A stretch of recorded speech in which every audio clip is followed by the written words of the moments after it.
Putri Angelina Nurani. Saya dari Universitas Katolik Sriwijaya, Fakultas Pendidikan Bahasa dan Fakultas Pendidikan Bahasa, Prodi Bimbingan dan Konseling. Video ini saya buat untuk memenuhi ulangan tengah semester yang sedang dilakukan oleh universitas saya, ulangan tengah semester secara online, dengan membuat video ini. Nah, di video ini saya akan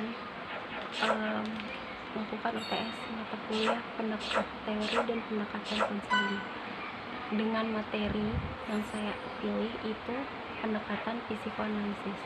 Di sini pendekatan psikoanalisis merupakan pendekatan yang banyak mempengaruhi timbulnya pendekatan-pendekatan dalam konseling. Psikoanalisis disebut dengan psikologi dalam karena pendekatan ini berpendapat bahwa segala tingkah laku manusia bersumber pada dorongan yang terletak jauh di dalam ketidaksadaran. Nah, di sini aliran Freud memandang manusia sebagai makhluk deterministik. Menurut Freud, tingkah laku manusia ditentukan oleh ketentuan irasional, motivasi, bawah sadar, dorongan, biologis, dan insting, serta kejadian psikoseksual dalam selama 6 tahun kehidupan. Dari awal lahir sampai 6 tahun, sampai umur 6 tahun. Nah, manusia memiliki insting hidup yang berhubungan dengan dorongan agresif dan insting mati. Di sini insting mati itu tuh contohnya kayak kamu lapar tapi kamu nggak makan. Nah, di situ insting mati kamu berjalan, kamu memilih tidak makan walaupun kamu sudah lapar. Kayak diet, kamu diet paksa walaupun di situ kamu sudah butuh asupan tapi kamu tetap menjalankan diet kamu. Lalu sini insting hidup. Nah, insting hidup tuh kayak ya sebaliknya, kamu lapar kamu makan, kamu haus kamu minum, tidak menunda-nunda, tidak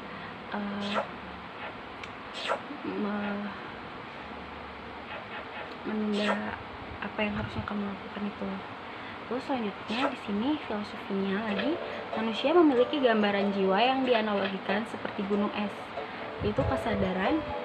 Kesadaran itu berisi ide-ide atau hal-hal yang disadari. Terus selanjutnya ada prakesadaran. Prakesadaran itu ide-ide atau hal-hal tidak disadari yang sewaktu-waktu dapat dipanggil kesadaran. Dan ketiga itu ketidaksadaran, merupakan bagian terbesar. Nah, dari tiga ini tuh ada cerita lain-lain loh. Dari awal kesadaran itu kamu tahu kalau kamu tuh akan membuat tema, contohnya itu. Jadi kamu harus punya, kamu sadar kamu harus mencari ide-ide itu. Lalu ke prakesadaran, contohnya itu berisi ide-ide atau hal yang tidak disadari sewaktu-waktu dapat dipanggil kesadaran. Nah, ini bisa tiba-tiba kamu punya aku punya ide ini, kita harus lakukan ini gitu, kayak tiba-tiba pling gitu, kayak lampu ting. Terus ketidaksadaran itu merupakan bagian terbesar tuh kayak kamu tidur, kamu nggak sadar kamu mabuk, kamu melakukan sesuatu kamu nggak sadar gitu. Kamu melakukan sesuatu yang kamu nggak sadar kalau kamu ngelakuin itu, padahal kamu ngelakuin. Terus selanjutnya ada menurut pandangan psikoanalisis, struktur atau organisasi kepribadian individu terdiri dari 3 sistem, yaitu id, ego, superego. Nah, id ini itu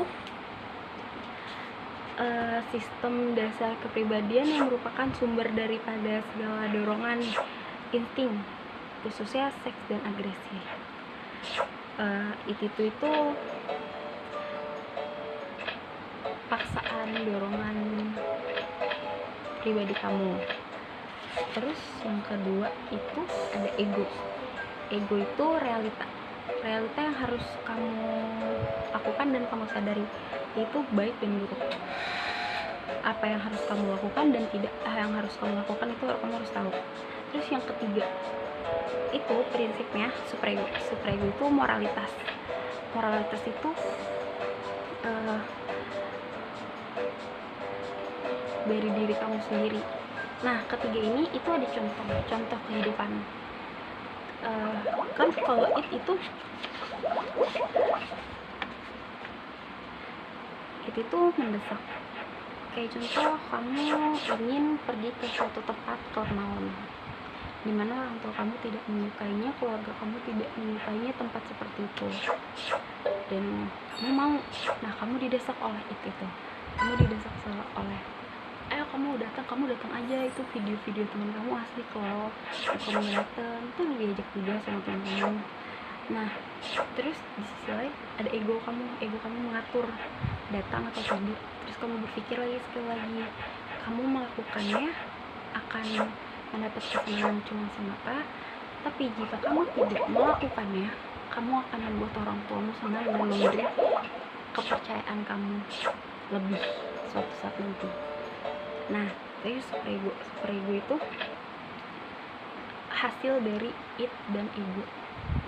Kalau kamu berhasil mengalahkan it dan super ego, kalau kamu berhasil mengalahkan it dan ego, super ego kamu itu sangat amat senang. Nah, super ego itu kamu berarti super ego itu kalau kamu memilih kamu mau datang, itu kamu egois, kamu lebih mementingkan diri kamu tidak menghargai perintah orang tua kamu. Dan jika kamu memilih tidak datang, kamu menghargai diri kamu sendiri, kamu menghargai diri orang tua kamu untuk tidak datang ke tempat seperti itu. Nah, selanjutnya di sini di flirt itu mempunyai 3 kecemasan. Yang individual itu kecemasan realitas, kecemasan moral, kecemasan neurotik. Nah, kecemasan realitas ini dirasakan biasanya adanya ancaman yang nyata atau ancaman yang diperkirakan yang dihadapi di lingkungan. Kayak kamu lagi jalan tempat sepi, terus ada orang yang ngikutin di belakang, padahal dia emang searah, cuma kamu mikir maling, perampok, apa gitu segala macam. Nah, kecemasan moral ini yang dihasilkan dari hati nurani individu yang memiliki kata hati yang mantap dan mudah merasa bersalah jika melanggar norma nilai masyarakat. Misalnya kamu gagal dalam mengikuti tes PTN yang ingin kamu capai. Ya, saya contohnya, saya merasa cemas jika saya tidak belajar, dan akhirnya saya punya pikiran, ya udah, saya nggak belajar, saya bakal nggak masuk PTN itu. Nah, terus selanjutnya yang ketiga ini kecemasan neurotik. Kecemasan neurotik muncul dari rasa bimbang karena tidak dapat mengontrol nalurinya, sehingga menyebabkan dia melakukan sesuatu di luar kontrolnya. Keraguan seperti ini seringkali tidak dapat dicari sumber penyebabnya. Gitu. Nah, selanjutnya ada perkembangan kepribadian. Perkembangan kepribadian itu ada 5. Yang pertama, itu ada fase oral 0 sampai 1 tahun yang memperoleh dari mulut seperti menghisap dan menggigit. Lalu yang kedua, itu ada fase anal 1 sampai 3 tahun. Semua bentuk pengontrolan diri dan penguasaan terjadi pada usia ini. Nah, ini terletak pada anus, yaitu melalui menahan dan melepaskan, terutama saat membuang air besar. Nah, yang ketiga, itu ada fase palik 3 sampai 5 tahun. Nah, ini pusat kepuasannya berpindah pada kelamin, dimana anak ini sudah bisa merasakan jika dia anak perempuan, dia akan lebih dekat dengan ayahnya, atau dia akan cemburu terhadap ibunya jika ayahnya dekat dengan ibunya. Dan begitu juga sebaliknya, anak laki-laki, jika ibunya didekati oleh ayahnya, dan anak laki-laki itu akan cemburu terhadap ayahnya karena ayahnya mendekati ibunya. Selanjutnya itu yang keempat. Yang keempat itu ada fase laten 5 sampai 12 tahun. Nah, masa ini masa tenang di mana minat seksual digantikan oleh minat pada sekolah, teman bermain, olahraga, dan berbagai aktivitas yang baru bagi anak-anak, kayak baru anak-anak SMP gitu kan. Maksudnya agak lebih dilepas dikit sama orang tuanya, kayak ikut ekstra, ikut kegiatan-kegiatan baru, dan mengenal teman-teman baru gitu. Terus yang kelima, itu ada fase genital 12 tahun ke atas. Pada masa ini, masa ini alat reproduksi seksual mulai matang dan mulai terjadi puber. Energi psikis libido diarahkan untuk hubungan interaksi, kayak udah mulai pacaran, suka-sukaan gitu. Lalu ada mekanisme pertahanan ego. Pertahanan ego merupakan tingkah laku normal karena ia memiliki nilai adaptif bila tidak menjadi gaya hidup dalam menghadapi realitas. Nah, mekanisme pertahanan ego ini ada dua karakteristik, yaitu yang pertama menyangkal realitas, yang kedua mengganti realitas. Lalu di sini dideskripsikan beberapa ego definisi yang umum digunakan oleh individu berhubungan dengan orang lain. Yang pertama, resepsi. Resepsi itu mendorong memori, konflik ide, dan persepsi yang berbahaya dan mengancam ego dari alam kesadaran ke alam ketidaksadaran, dan penempatan penutupan untuk mencegah hal-hal yang telah masuk ke dalam ketidaksadaran muncul kembali. Selanjutnya ada reaksi. Reaksi itu tindakan defensif dengan cara mengganti impuls atau perasaan yang menimbulkan kecemasan dengan impuls atau perasaan yang berlawanan atau kebalikannya dalam kesadaran. Yang ketiga ada proyeksi. Proyeksi itu melakukan atribusi pada karakteristik orang lain di luar diri. Yang keempat itu ada rasialisasi. Rasialisasi merupakan cara untuk memberi alasan-alasan yang masuk akal sebagai usaha untuk mempertahankan egonya, sehingga seolah-olah dapat dibenarkan. Nah, yang kelima itu ada penempatan yang keliru. Penempatan yang keliru ini, cara ini dilakukan untuk menghadapi kecemasan dengan memindahkan pada objek yang lebih aman, kayak dibantu gitu. Terus penyangkalan ini menolak kenyataan, menolak stimulus atau persepsi realistik yang tidak menyenangkan dengan menghilangkan atau mengganti persepsi itu dengan fantasi atau berhalusinasi. Kayak kita menangkal, kita nggak bisa, tapi kita harus terus berhalusinasi, kita tuh bisa, bahkan bukan halusinasi lagi, kita harus berfantasi dan fantasi itu harus jadi kenyataan. Terus interaksi itu suatu bentuk pertahanan diri yang dilakukan dengan mengambil alih nilai-nilai dan standar orang lain, baik positif maupun negatif.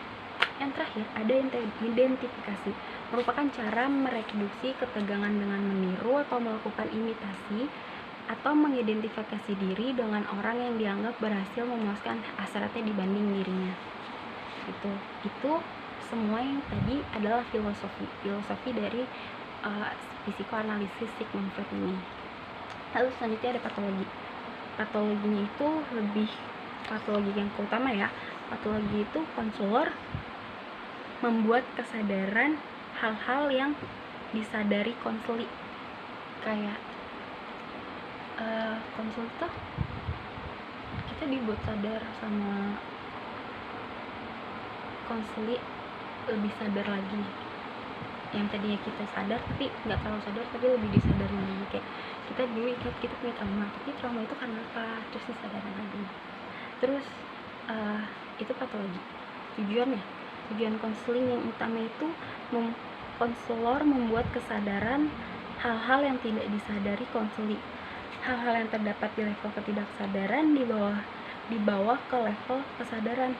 Ketika hal-hal yang telah ditekan di dalam ketidaksadaran dimunculkan kembali oleh si konseli dan dibantu oleh si konselor.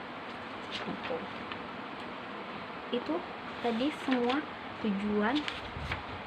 Nah, selanjutnya ada strategi konselor untuk konseli di psikoanalisis ini adalah konselor sedikit bicara tentang dirinya dan jarang sekali menunjukkan reaksi pribadinya. Kayak kita ya cerita tapi tidak sampai pribadi yang paling dalam diri kita terhadap konseli. Konselor melakukan analisis terhadap perasaan-perasaan konseli adalah esensi terapi. Ketiga, konselor membantu konseli menemukan kebebasan bercinta, bekerja, dan bermain. Di sini konselor tidak melarang konseli harus ini di saat lagi menjalankan konseling diri. Yang keempat, konselor menciptakan suasana agar konseli merasa bebas mengekspresikan pikiran-pikiran yang sulit. Setelah beberapa kali pertemuan tatap muka, dengan cara meminta konseli berbaring di sofa dan terapis duduk di arah belakang kepala konseli sehingga tidak terlihat kayak literasi. Selanjutnya yang terakhir ada teknik konseling. Teknik yang pertama teknik konseling itu ada beberapa, ada 6. Yang pertama, teknik analisis kepribadian. Di sini dia itu pendekatan dinamika penyembuhan gangguan kepribadian dilakukan dengan melihat dinamika dari dorongan primitif atau libido terhadap ego dan bagaimana superego menahan dorongan tersebut. Apakah ego mempertahankan keseimbangan antara dorongan id dan superego, kemudian dicari penyebabnya seperti apa. Nah, terus teknik yang kedua itu hipnotis. Hipnotis itu bertujuan untuk mengeksplorasi dan memahami faktor ketidaksadaran yang menjadi penyebab masalah. Konseli diajak oleh konselor melakukan katarsis dengan memverbalisasikan konflik-konflik yang telah ditekan ke alam ketidaksadarannya. Yang ketiga, asosiasi bebas. Nah, asosiasi bebas ini bertujuan untuk meninggalkan cara berpikir yang biasa menyensor pikiran. Hal ini dilakukan dengan meminta konseli berbaring, rileks atau refleksi, kemudian diminta untuk mengasosiasi kata-kata yang diucapkan sendiri atau oleh konselor.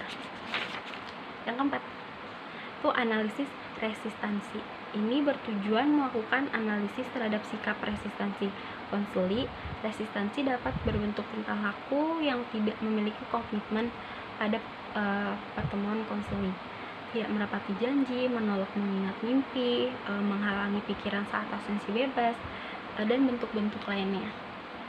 Yang kelima itu ada analisis transferensi. Transferensi itu terjadi ketika konseli memandang konselor seperti orang lain. Pada proses konseling, terkadang konseli mentransfer perasaan tentang orang yang penting baginya pada masa lalu kepada konselor. Dalam analisis transferensi ini, konselor mendorong transferensi ini dan menginterpretasikan perasaan-perasaan positif dan negatif yang diekspresikan. Dan yang terakhir, yang keenam ini interpretasi. Interpretasi itu merupakan pengembangan dari teknik asosiasi bebas. Jadi lebih dikembangkan lagi. Terdapat 3 aspek yang diinterpretasi, yaitu mimpi, paraksia, dan humor. Pada saat melakukan interpretasi, konselor membantu konseli memahami peristiwa dari masa lalu dan sekarang.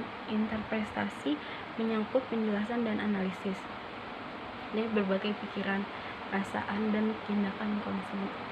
Oke, selesai Vivatus Stratek psikoanalisis dari saya. Sekian, terima kasih.